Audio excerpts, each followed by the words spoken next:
एक पचरा गा रही हूँ माता जी का। आज विदाई हो रहा है माता जी का। आप लोग को अच्छा लगेगा तो शेयर कमेंट सब्सक्राइब कीजिएगा।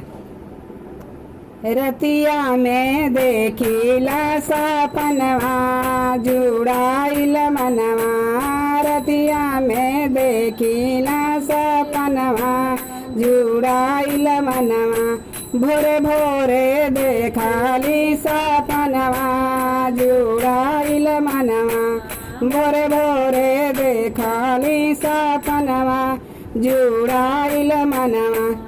अंगनाली पावत देखली कलसा सजावत देखली, अंगनाली पावत देखली कलसा सजावत देखली, रत भर जरेला दियनवा जुड़ाइल मनवा, रत भर जरेला दियनवा जुड़ाइल मनवा, भोरे भोरे देखिला सपनवा जुड़ाइल मनवा, भोरे भोरे देखिला सपनवा जुड़ाइल मनवा।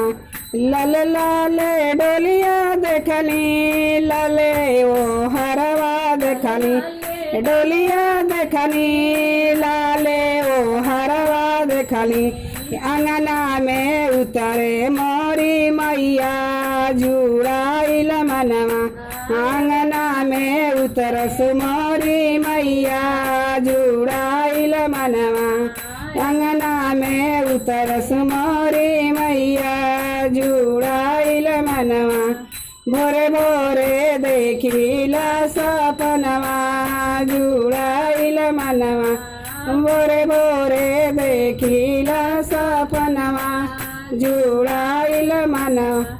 सोने के थरिया देखली पान के बिरवा देखली, सोने के थरिया देखली पान का बिरवा देखली, अड़उल का फूल से भरल थरियावा जुड़ाइल मनवा, अड़उल का फूल से भरल थरिया जुड़ाइल मनवा, अड़उल का फूल से भरल थलिया जुड़ाइल मनवा, भोरे भोरे देखिला सपनवा जुड़ाइल मनवा, भोरे भोरे देखिला सपनवा जुड़ाइल मनवा।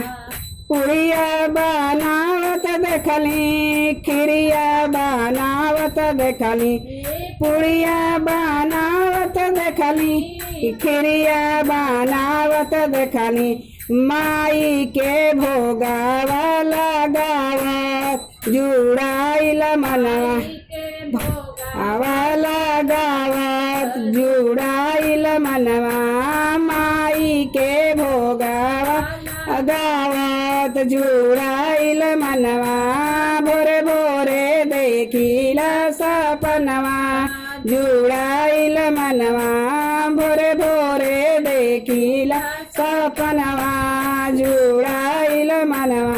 जय माता जी।